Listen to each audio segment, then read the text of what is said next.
Hello, Kerry here from Beauty for the Over 40s.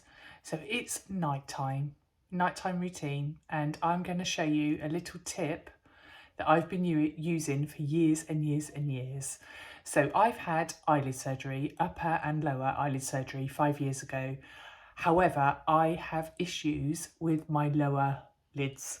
I seem to have this skin that's crepey, and no matter what I do, surgery, Botox, everything, it always seems to be crepey.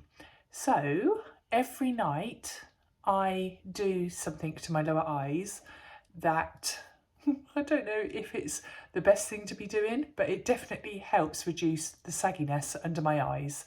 So I use a product called Anusol. And now Anusol is used for piles.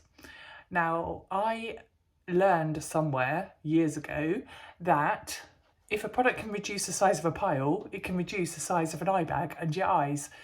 So I literally every night, without fail, again, beauty must have, put a little layer of Anusol on my lower eyelid bags.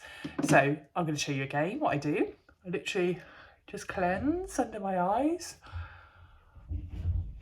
And then I literally get a little bit of the cream, not a lot, because I don't want to thin the skin under my eyes too much, because I think I might go for surgery again. I put a little smidge under each eye, just like that, on the bits that bother me, the bagginess that bothers me, because I literally have Lou Bill lower eyelids. Remember Lou Bill from EastEnders?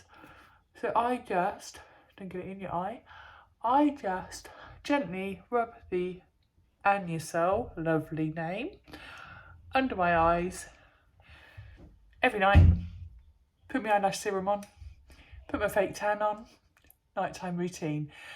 Now I know it seems a bit extreme, but I can promise you that using this cream has helped reduce the size of my lower eye bags. So you have nothing to lose, give it a try. I will put a link in the comments of where to buy it from Amazon, and see how you feel about it. But I definitely see an improvement. If I don't use this for night time, the next morning I'm like, oh my god, eye bags. So see how you feel. Okay, nice speaking to you again. Take care. I'll see you in the next video. Bye.